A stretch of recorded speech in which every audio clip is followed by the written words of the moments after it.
Hey guys, what is up, people? Welcome back to my channel. If you are new to this channel, I would like to introduce myself. I am Laisha Kohli and I am here to basically educate, motivate, and analyze a few things related to education. So, guys, in this video, we will be discussing about the disorders of the digestive system and some of the very important question answers that can be asked in your examinations. Also, in the previous video, we discussed about the process of digestion and the absorption of certain digestive products in our body. Before moving into this chapter, please like, share, and subscribe to my channel, and please do turn on the post notification bells. And without any further ado, let's get right into the video.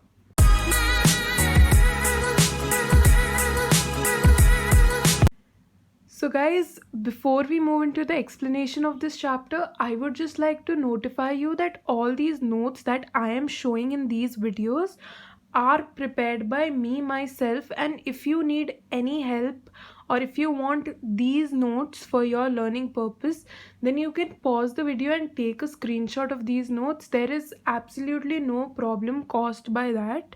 Also, if you have any doubt related to this video or the previous video on the explanation of these topics, then you can please comment down in the comment section and I will definitely come up to your doubt and clear it. So now let's just move into the explanation of the disorders of the digestive system.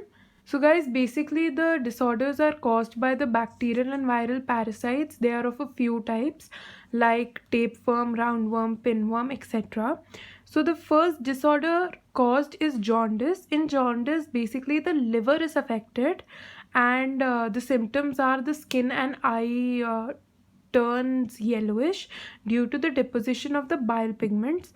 As we have discussed earlier, there are basically two types of bile pigments, that are bilirubin and biliverdin.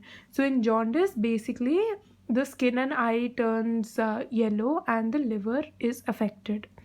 The next disorder is vomiting. It is basically ejection through the mouth and it is controlled by the vomit center in the medulla. This is a very important point, that the vomiting is controlled by the vomit center in the medulla. Feeling of nausea precedes vomiting. The next disorder is diarrhea. Diarrhea is basically the abnormal frequency of the bowel movement, and in diarrhea there is a increased frequency in the fecal discharge, and also there is reduced absorption. The next disorder is constipation. Basically, the feces are retained in the colon and there is a difficulty in defecation. The last disorder is indigestion. In indigestion, basically the food is not properly digested, which leads to a feeling of fullness, and this is caused due to inadequate enzyme secretion, anxiety, food poisoning, or overeating, and the consuming of spicy food in a large quantity. The next and the last topic in this chapter is PEM. Basically, PEM stands for protein energy malnutrition. Basically, this was an epidemic and the countries affected were South and Southeast Asia, South America, West and Central Africa. So basically there are two types of disorders that come under the PEM category. First is marasmus. We have already discussed about marasmus in our lower classes, but this topic has arisen again in class 11, so we will be discussing them. So marasmus is the deficiency of protein and calories. It is observed in infants which are less than the age of 1, and this is caused if the mother's milk is replaced too early with other foods in the infants, or the mother is having a second pregnancy before the child is very much older. The protein deficiency impairs growth and the replacement of tissues.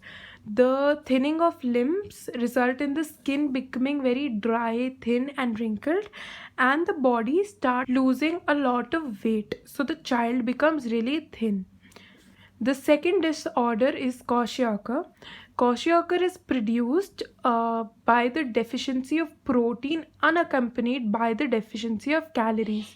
So basically in marasmus, there is a deficiency of both proteins and calories in the infant, whereas in Kwashiorkor, there is a deficiency of protein but there is no deficiency of calories.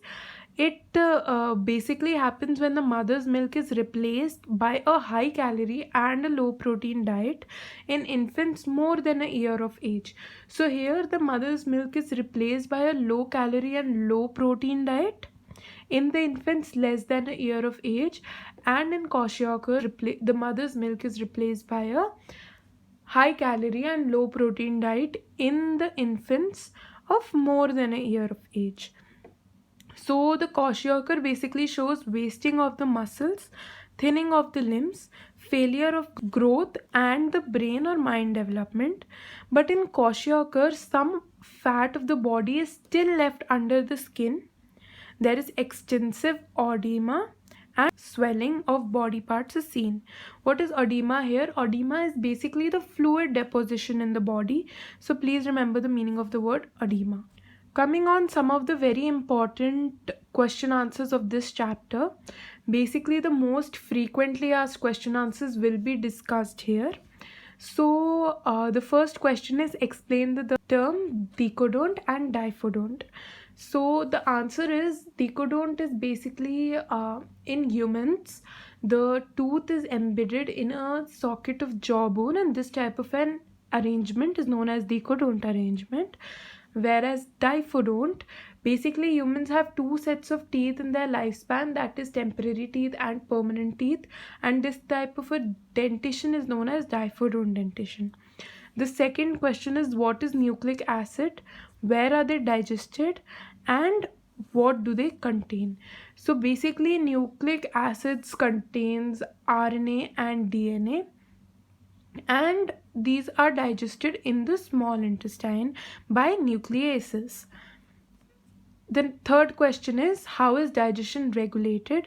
Basically you have to extend the questions answer if you are writing the answer, but in short, if we have to say, the digestion is basically regulated by the CNS, that is the central nervous system, and the hormones.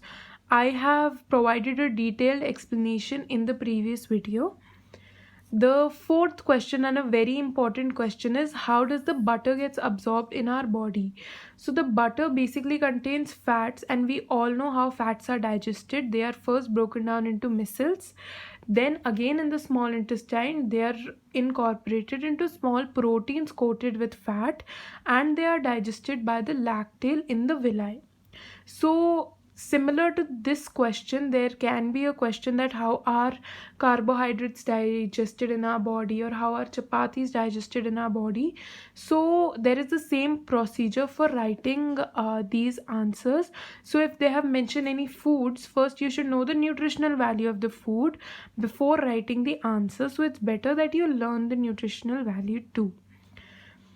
The fifth question is, explain the disorders of the digestive systems. We have discussed about the disorders, that is jaundice, diarrhea, constipation, indigestion, vomiting. So you could just name them and write the symptoms of these disorders. The next question is, explain the term PEM. As we know, PEM is protein energy malnutrition, and we could just explain in brief the two disorders of PEM, that is marasmus and Kwashiorkor. The second last question, that is the seventh question, are why are villi present in the intestine and are not present in the stomach?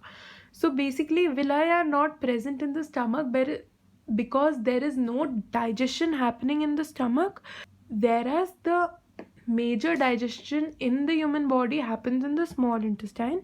That is why the villi is present in the intestine and not in the stomach.